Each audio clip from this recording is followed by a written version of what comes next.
Regardez cette carte du ciel. À votre gauche, c'est la Chine. Au milieu, ce trou noir sans aucune lumière, c'est la Corée du Nord. Et plus bas, cette énorme tache blanche, c'est la Corée du Sud. Après la guerre de Corée qui a opposé, de 1950 à 1953, le Nord, communiste, au Sud, pro-américain, la Corée du Sud était considérée comme le troisième pays le plus pauvre de la planète, juste avant le Soudan.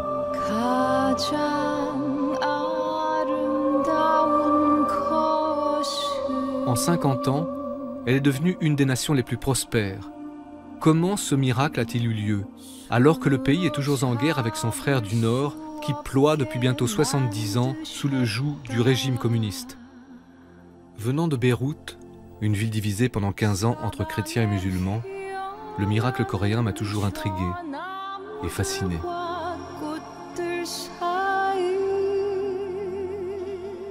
Nous irons en 5 étapes à la découverte de grands sites industriels, de magnifiques îles, de cités médiévales, de temples bouddhistes et de la capitale, Séoul. Je vous emmène à la rencontre des fabricants du miracle coréen. Artistes, écrivains, industriels, paysans et religieux. Ceux qui ont fait de ce pays, 7 fois plus petit que la France, cette exception dans notre monde tumultueux.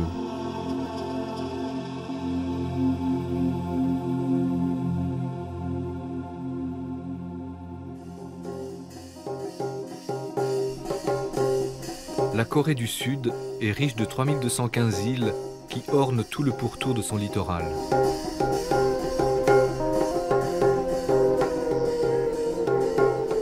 Ces territoires jouent un rôle politique et émotionnel de premier ordre dans l'imaginaire des Coréens.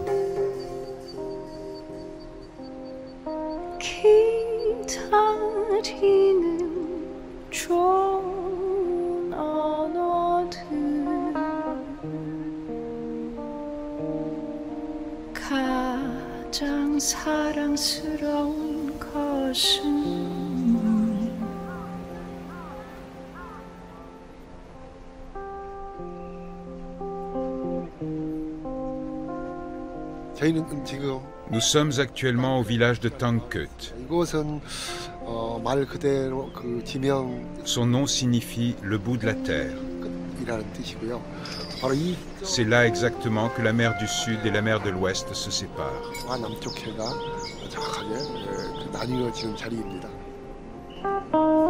Chul Woo-lim, romancier incontournable, a bâti toute son œuvre en s'inspirant de la vie des insulaires et de leur monde intérieur. C'est avec lui que nous allons faire ce voyage en commençant par son île natale, dans l'archipel de Wando.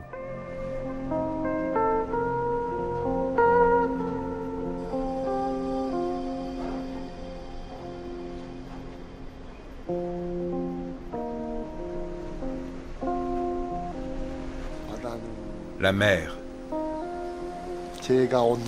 Je suis un fils de la mer. J'ai dû naître dans l'océan. Je suis né dans les vagues de la mer.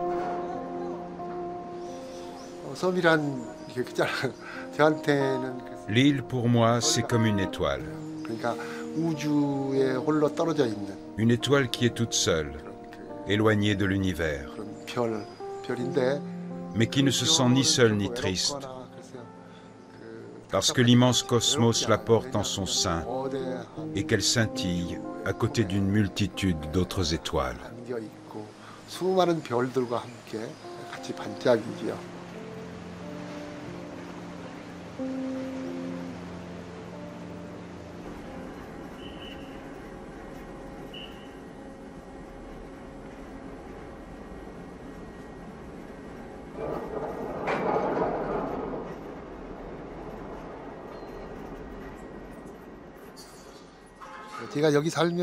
Aujourd'hui, tous les bâtiments sont en briques.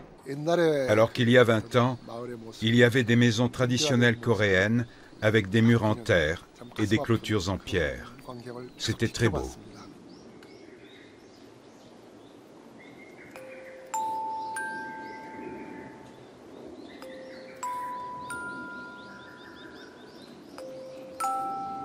Dans une petite île de l'archipel de Wando est née la littérature coréenne. Le grand poète et écrivain du XVIIe siècle, Go San-yoon, y a été exilé. Chul Woo-lim nous conduit dans la maison de Go San-yoon, où est née son œuvre maîtresse, le calendrier du pêcheur.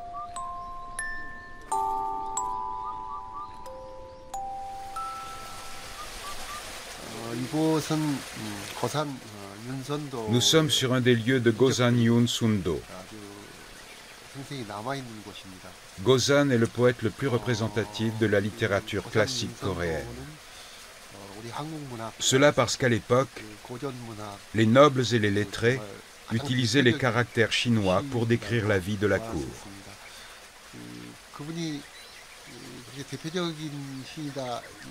Mais Gosan a choisi d'écrire en coréen. À l'époque, le coréen était considéré comme la langue du petit peuple et était méprisé par l'aristocratie.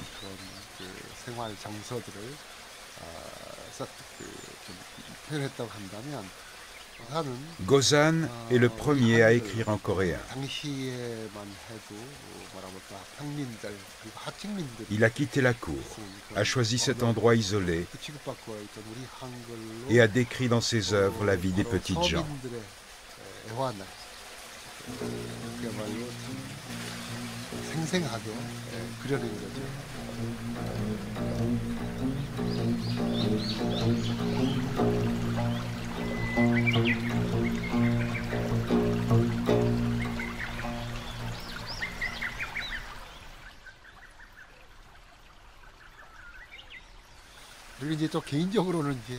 C'est une anecdote personnelle, plutôt drôle. Ma femme est une descendante directe de Gosan. C'est spécial.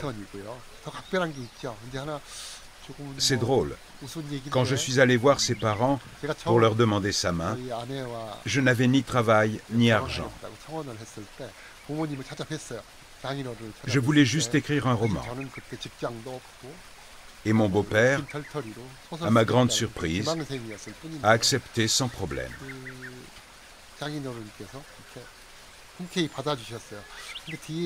Plus tard, il m'a confié qu'il avait apprécié le fait que je voulais écrire, faire de la littérature.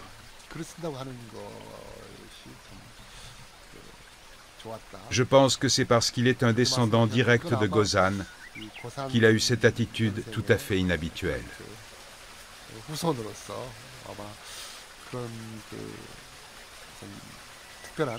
Moi, je suis issu d'une famille roturière. Ma femme me dit toujours qu'elle est issue de la noblesse.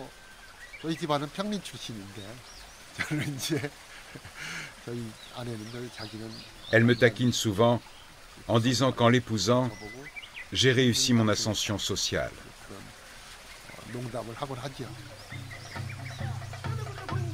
Ça va? Mais qu'est-ce que je vous raconte?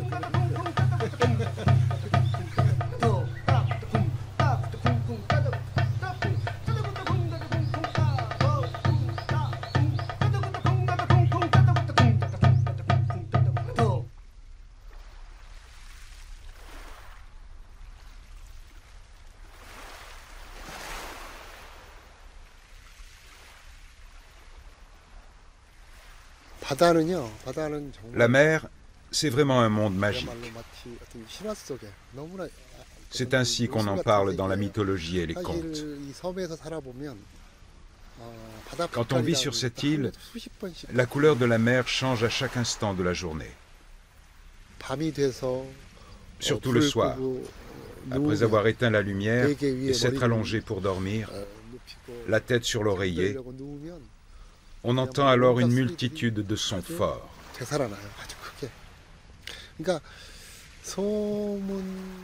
Je pense que l'île est remplie de choses mystérieuses et étonnantes. Mais c'est aussi l'endroit le plus proche du cosmos. 가장 가까이 있는 그런 곳이라고 생각을 해요.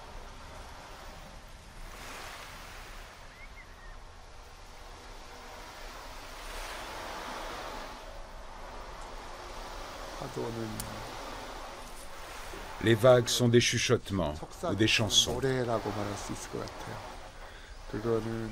Les chuchotements que la terre, le cosmos et la mer nous murmurent.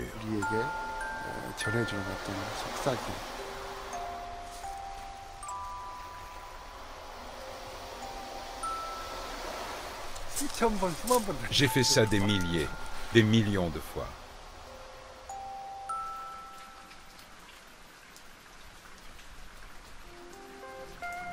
À cause de la guerre et de la reconstruction effrénée du pays, les jardins coréens ont presque tous été détruits.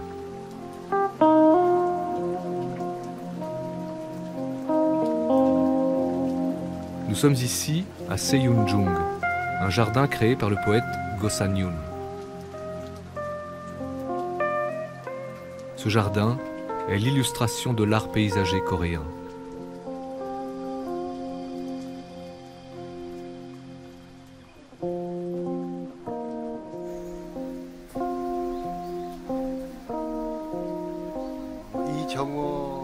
Ce jardin est connu pour être l'un des derniers jardins privés du pays.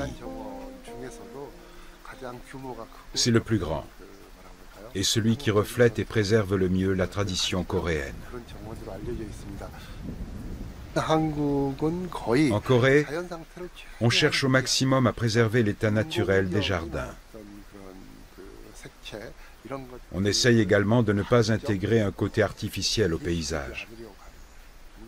Ce jardin est vraiment très respectueux de l'environnement. Si on compare les temples coréens aux japonais et aux chinois, cette différence d'approche saute aux yeux.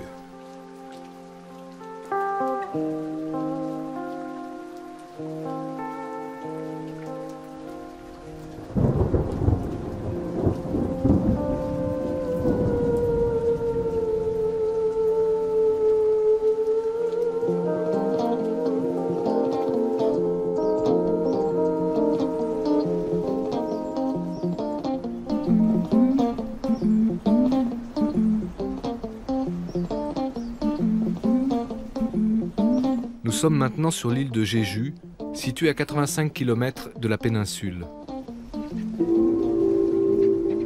Jeju a été pendant 1000 ans un État indépendant de Corée. On l'appelait le royaume de Tamna.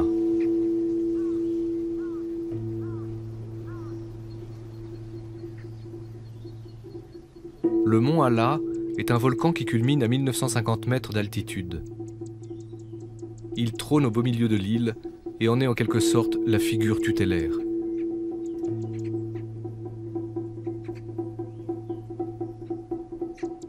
Contrairement aux autres îles du pays, Jeju est une destination touristique. De partout, des visiteurs affluent pour admirer ses paysages et ses sites. L'île de Jeju est très spéciale pour les Coréens. Cette île est un joyau, telle une émeraude. Elle est belle, mais comme elle est très éloignée du continent, elle conserve un aspect exotique qui la rend si particulière. Mais quand on regarde de près l'île, il y a enfoui, derrière ce paysage magnifique et mystérieux, des secrets, des pans de l'histoire tragique du pays.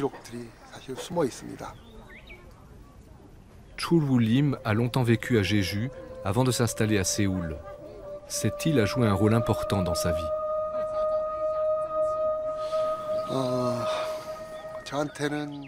Pour moi, les 3 années passées sur cette île étaient des années marquantes, où j'ai été guéri mentalement et physiquement.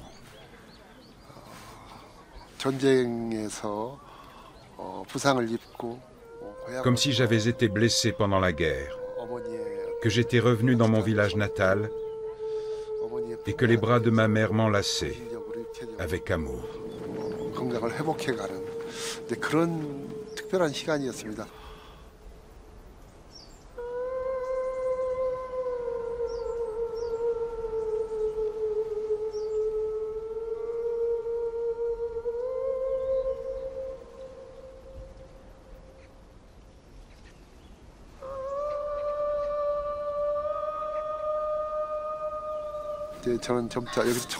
C'est à Jeju que j'ai appris à conduire. J'ai acheté une vieille voiture et j'ai sillonné toutes les routes et chemins de l'île. Et enfin, c'est ici que je me suis converti au catholicisme et été baptisé. Avec ma femme, on s'est promis que lorsqu'on serait âgé, on passerait la fin de notre vie à Jeju. On se le dit souvent, et j'espère vraiment que notre rêve se réalisera.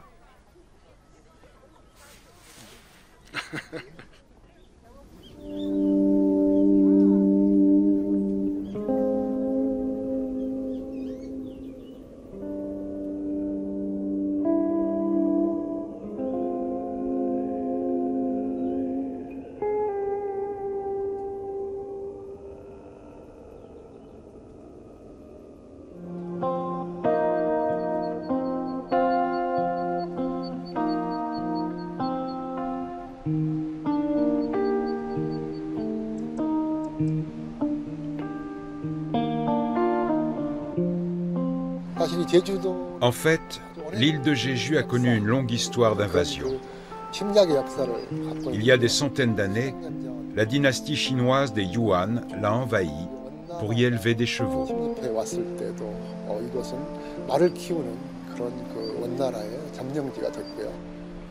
Lors de la colonisation japonaise, l'île a été utilisée comme station d'observation par l'armée japonaise et a été très endommagée.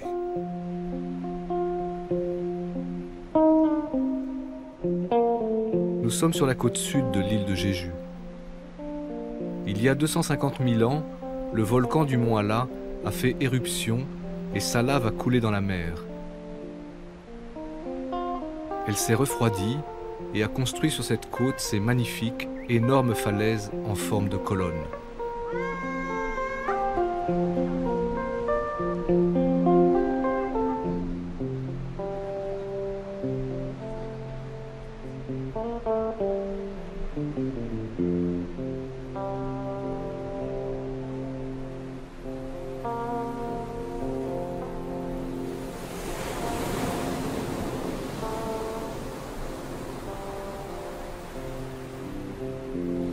바로 이곳에 미군 해군 기지를 미국 해군 기지를 세우려고 하는. C'est ici que la marine américaine a le projet de bâtir une immense base navale.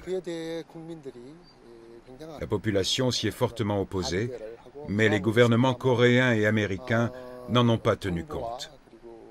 La lutte a duré longtemps. Elle continue encore, mais ça a l'air plus ou moins plié.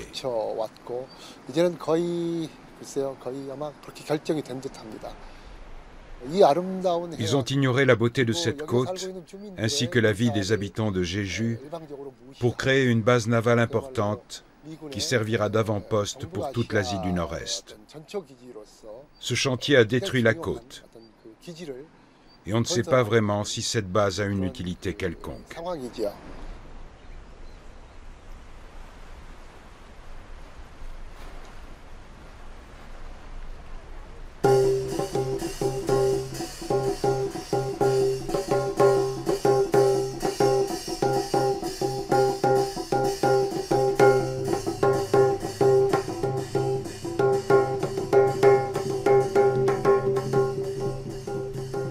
L'île de Jeju est connue pour ses plongeuses qu'on appelle haino.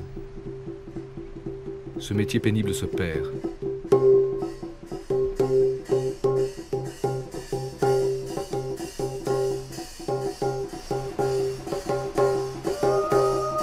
Ces femmes plongent près des récifs pour ramener aux amateurs des poulpes, des oursins et des huîtres sauvages.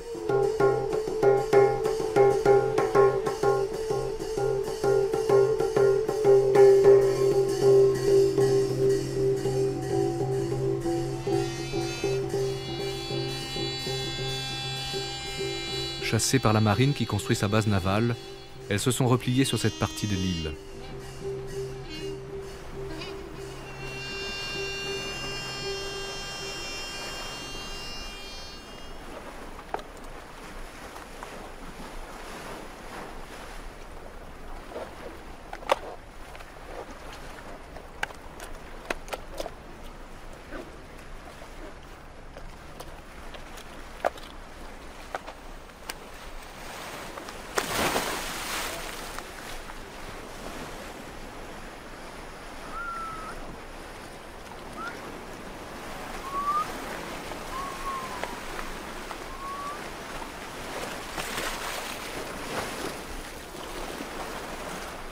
Madame, quel âge avez-vous? 72 ans. Quand il y a de la houle, c'est difficile. Mais je dois tenir le coup parce que j'ai des enfants. Quand la santé va, tout va.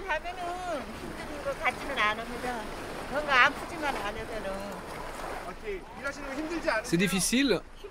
Non, ce n'est pas difficile. J'ai appris à plonger dans mon enfance. Alors pour moi, ce n'est pas difficile.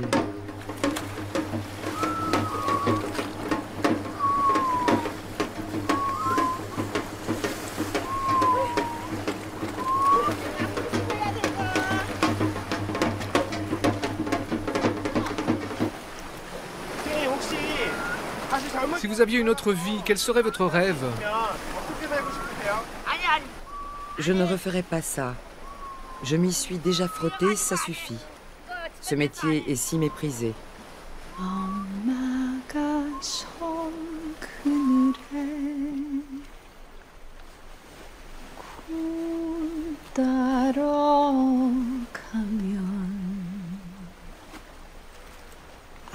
아기가 혼자 남아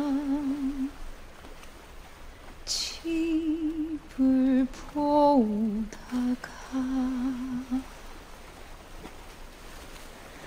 바다가 불러주는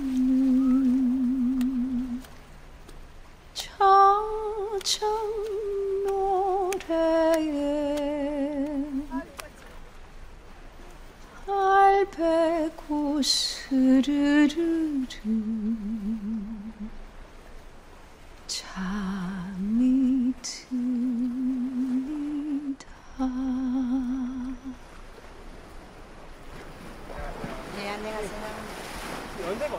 Bonjour, quel âge avez-vous? J'ai 62 ans. Vous plongez depuis longtemps? Ça fait 37 ans que je plonge. J'ai commencé vers l'âge de 23 ans. Si j'ai un rêve, aujourd'hui les plongeuses gagnent assez bien leur vie comparée au passé. Ça va. Je n'ai pas de difficulté pour vivre de mon travail. Tout à l'heure, vous faisiez un son étrange dans l'eau. Le bruit du sombi? Le bruit du sombi, quand on plonge, c'est comme si on jouait à cache-cache avec l'eau. Après une journée difficile, ce bruit sort naturellement.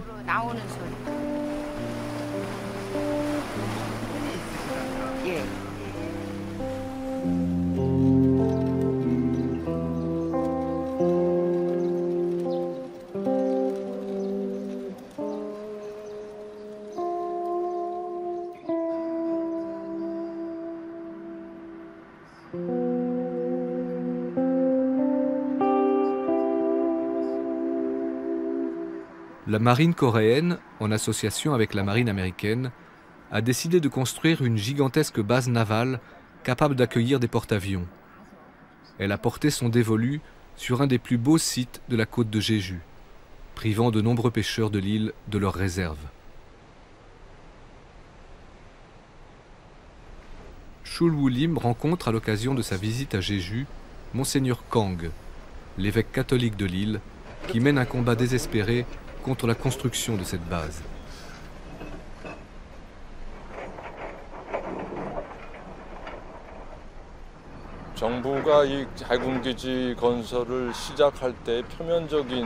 La raison officielle invoquée par le gouvernement au début de la construction de la base était que cette base permettrait une meilleure protection des navires marchands étrangers qui entrent et partent de Corée. 해군 함정이 출동하려면 육지에서부터 육지에 있는 항구에서부터 출발하면은 늦고 표면적인 이유를 내걸었지만 C'était la raison invoquée. 또 뭐 국가 안보적인 Il était aussi question de sécurité nationale. Or, il se trouve que nous sommes ici au point le plus éloigné du 38e parallèle. donc loin de la frontière avec la Corée du Nord. Parler de sécurité nationale est vraiment exagéré. Au final, on peut dire que c'est un port militaire qui est destiné essentiellement à la marine américaine.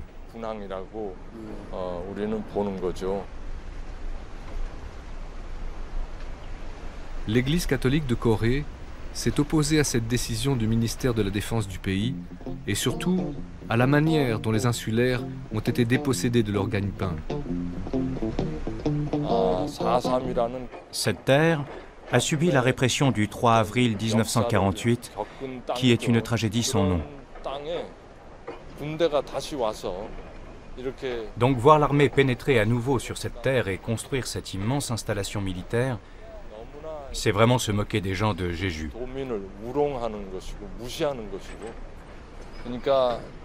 Le pouvoir de l'État les a piétinés, car ils sont pauvres et faibles, et n'ont pas la force de résister. L'événement dont nous parle Monseigneur Kang, celui du 3 avril 1948, a eu lieu 2 ans avant le début de la guerre de Corée.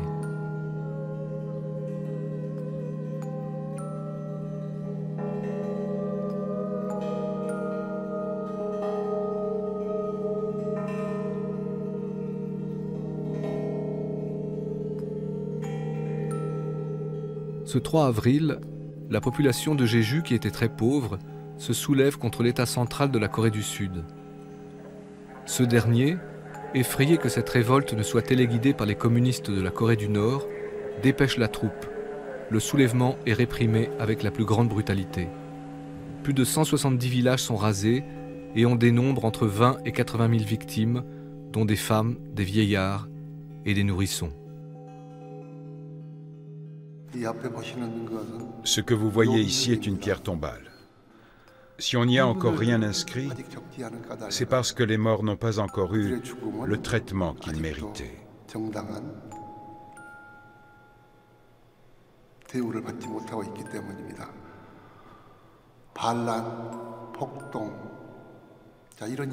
Au lieu d'être considérés comme des victimes, l'État, prétextant la révolte, les a longtemps étiquetés comme des criminels.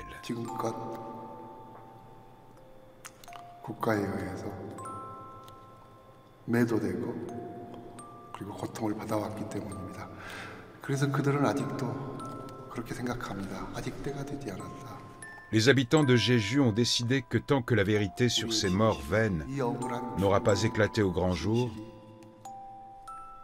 ils n'inscriront absolument rien sur cette stèle.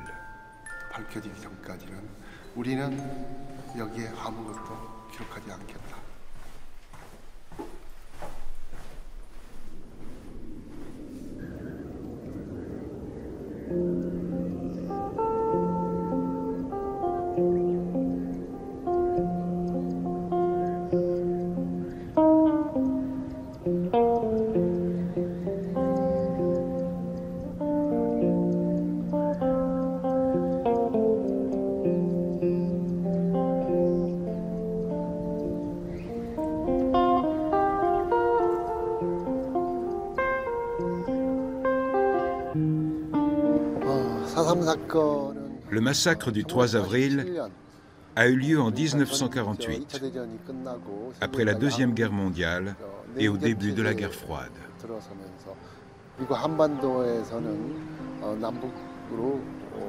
Il a été perpétré lorsque la péninsule coréenne commençait à se séparer entre le nord et le sud.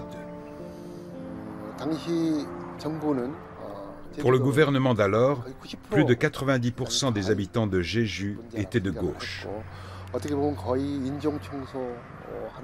On pourrait parler de nettoyage ethnique, car on dénombre près de 30 000 victimes sur 200 000 habitants de l'île. Le gouvernement voulait soi-disant se débarrasser des partisans de gauche, mais en réalité, ça a été un carnage où jeunes, vieux, hommes, femmes, nourrissons ont été exterminés, sans distinction aucune.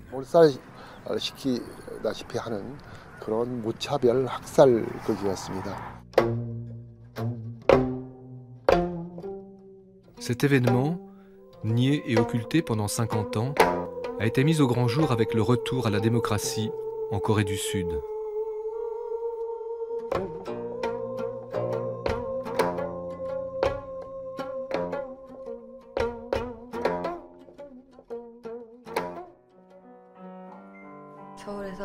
On vient de Séoul, mais on ne vivait pas dans le même quartier. Je préfère vous voyez. Song-hee et Hong-byul ont la trentaine. Ils sont originaires de Séoul. Ils vivent ensemble depuis quelques années, mais ne sont toujours pas mariés. Ils se sont installés il y a quelque temps à Jeju.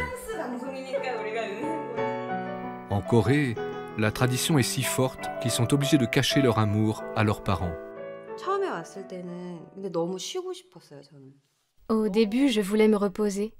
J'avais travaillé sans relâche en ne dormant que 3-4 heures par nuit.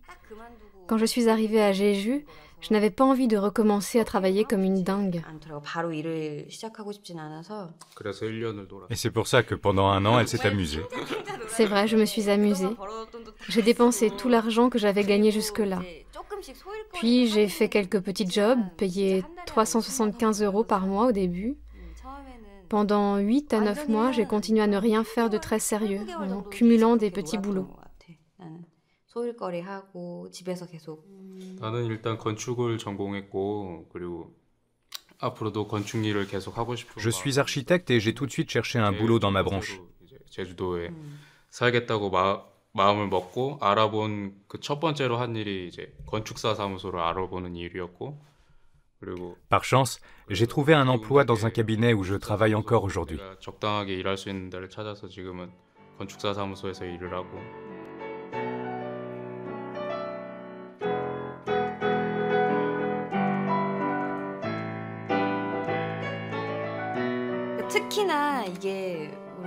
En Corée, les parents qui ont une fille s'inquiètent toujours.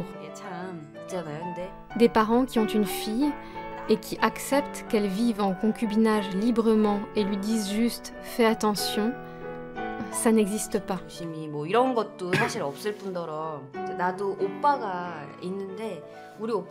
J'ai un grand frère, s'il vit en concubinage avec une copine, mes parents n'y feront pas vraiment attention et trouveront rien à redire. Mais si c'est moi, leur fille, alors ils commencent à stresser.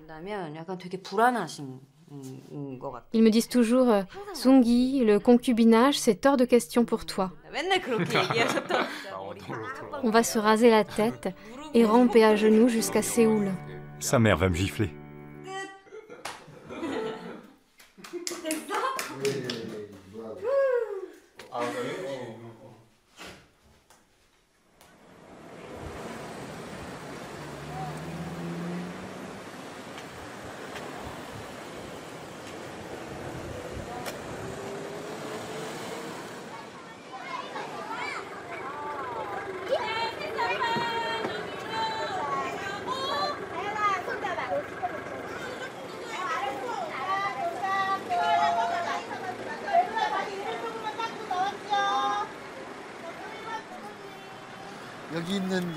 Ce grand-père en pierre, ici, est, tel que son nom l'indique, une sculpture en roche volcanique de Jeju.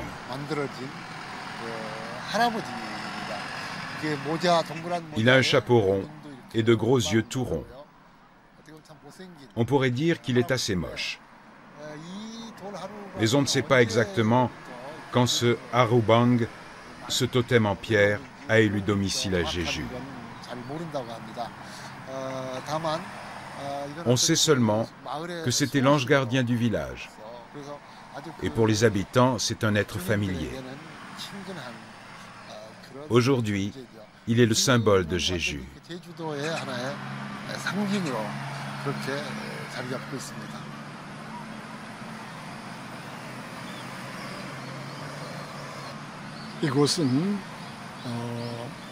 Cet endroit est le lieu d'où il y a 4300 ans, les 3 dieux, Goela, Yangela et Boela, ont jailli de terre.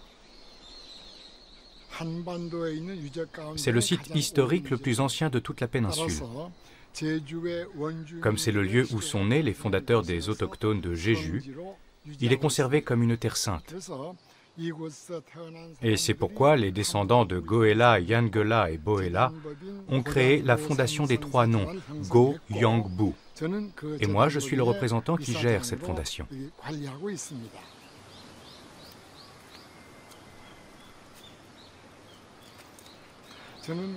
Je suis le 79e descendant des Goela.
Maintenant que je suis adulte, je prends conscience des traumatismes de l'histoire.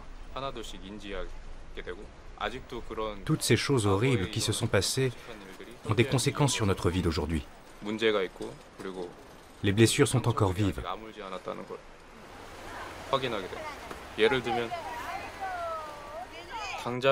Un exemple, je suis né dans un pays divisé. J'ai fait mon service militaire pendant 2 ans et je dois continuer à m'entraîner dans l'armée de réserve.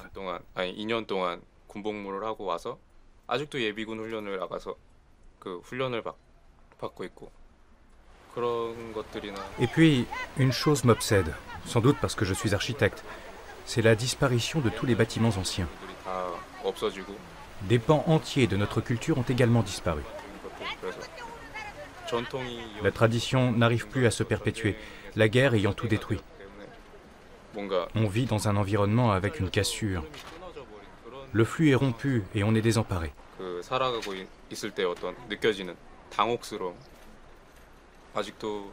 Ce sont des problèmes qui subsistent, des problèmes graves qu'on doit résoudre.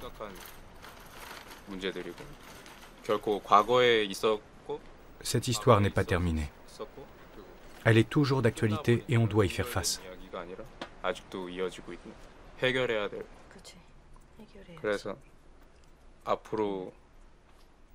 On doit en être conscient pour résoudre les problèmes ensemble, face à face, pour guérir et pour restaurer le flux brisé.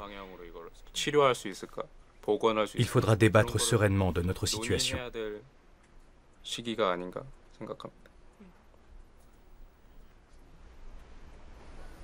En fait, la division de la Corée n'est pas seulement une division géographique, avec des choses concrètes comme les barbelés. Il y a une division bien plus importante.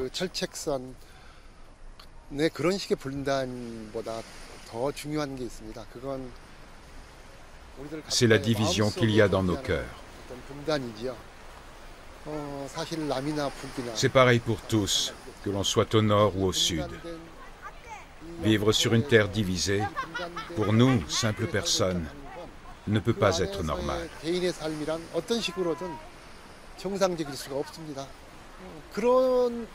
C'est notre réalité. Et pourtant, on fait comme si tout était normal. On se trompe en pensant qu'on vit de façon normale. Je pense que c'est ça, la plus grande tragédie.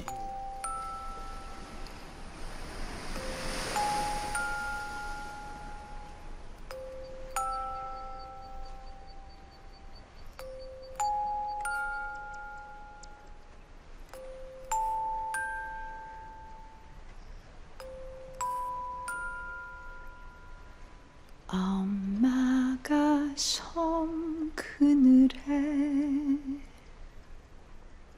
굴 따러 가면 아기가 혼자 남아 집을 보다가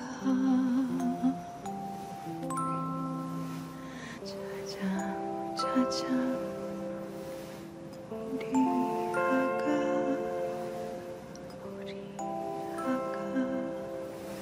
잘도 잔다. Même aujourd'hui, quand je suis à Séoul dans le métro et que je suis fatigué, je m'auto-hypnose. Je ferme les yeux et je m'imagine face à la mer, dans mon village natal.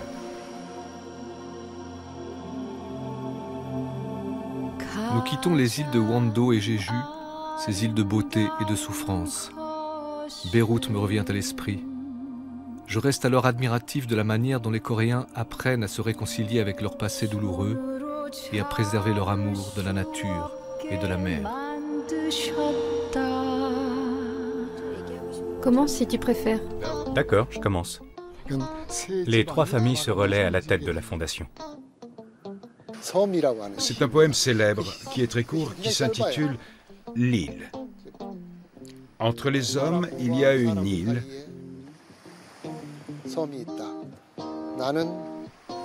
Non, je recommence. Mon rêve, c'est qu'on me donne beaucoup d'argent et que j'arrête ce travail.